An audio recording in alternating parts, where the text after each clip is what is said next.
Hey guys, J-Dub from Dub's Customs. So a while back I made a little video and I told you guys how much I love some of these old stories about drag racing, car crashes, and some of the fun these boys had back in the 70s. So I wanted to tell you guys one of the stories that I heard. And this is a story that happened right here in Kamloops about a 15-year-old boy and a 1970 Charger with a 426 Hemi. It's going to be an epic story, you're not going to want to miss it. Okay, so here we go. So young Freddie, he loved cars so much that he'd spend his weekends asking guys if he could go for a ride in their car. He'd sit in the back seat, he'd watch these guys banging through the gears, first, second, third, studying their every move. One thing I didn't tell you guys is young Freddie, he babysat for a guy in town here that owned the used car dealership. So one day, this black 70 Charger showed up on the lot and Freddie was in love. Right then and there, he decided, I need to get behind the wheel of this car. I've seen these guys enough driving these cars. I can do this. And he talks the salesman into taking it for a small drive that day as a 15-year-old boy. So there's young Freddie's behind the wheel. He locks it into first gear. He rolls onto Tranquil right here in town.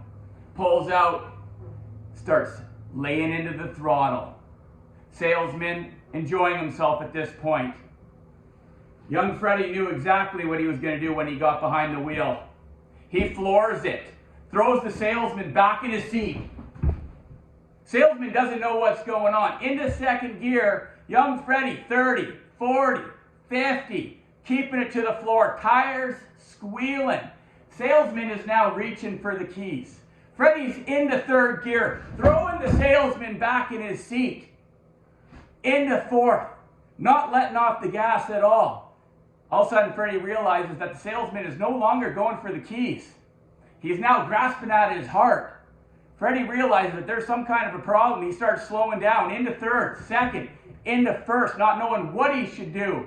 And as a young boy, Freddie panics. He jumps out of the car and he runs for it. He doesn't know what's going on, but he knew he needed to get out of there.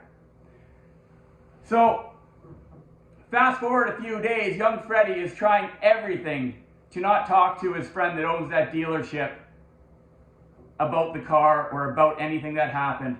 So Freddie's walking by the dealership one day and the owner comes out, hey Freddie, when do you come in for a pop? Come on in, Freddie. No, I don't need, I'm busy, I've got stuff to do. No, Freddie, come on, come in for a pop. I'll buy you a pop. I need you to babysit my daughter. Okay, so Freddie reluctantly goes and sits down on the chair. He's petrified, not knowing if the salesman's working or not or what happened. So he's sitting there and the salesman comes out and he hangs some keys up on the board and he turns and he sees young Freddie. He says, that's the guy right there, that's the kid that took the black Charger out.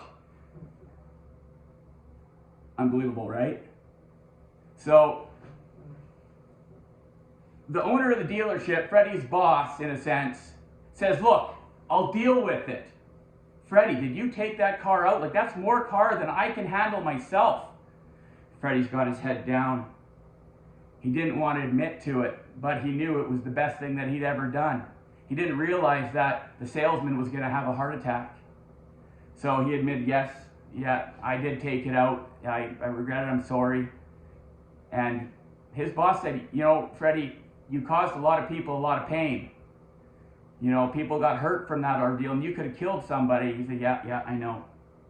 So Freddie obviously left there with just getting a slap on the wrist when he should have got a lot more. But for years and years, he followed that car. It got bought and sold.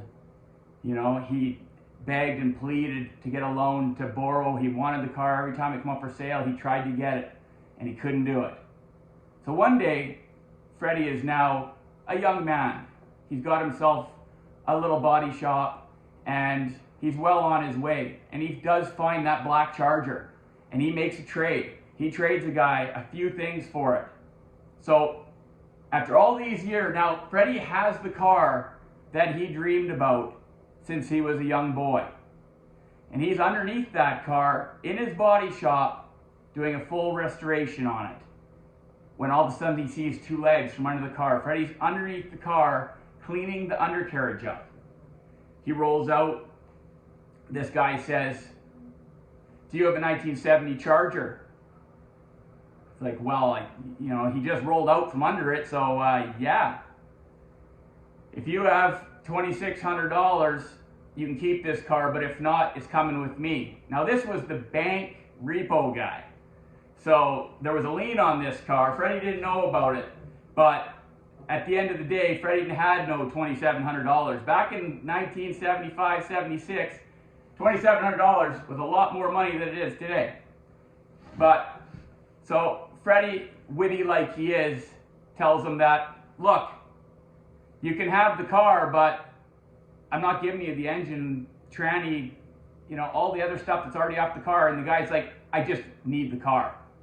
So Freddie throws just a little 318 and an automatic transmission in there and never did give back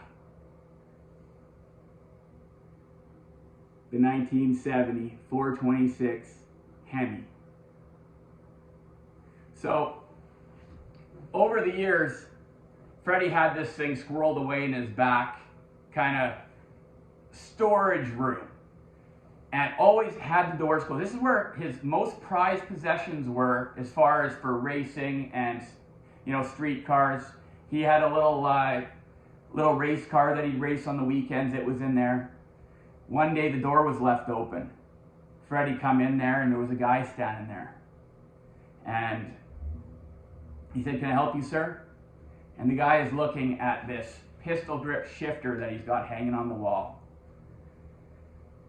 Freddie looks at the guy and says, "Looks like you really like that shifter." He's like, "Yeah." It's like, "I'll tell you what, I'll give you that shifter, but you never speak a word about this place and you never come back here again." So he took that shifter off the wall and handed it to that guy. And the guy left and he never came back.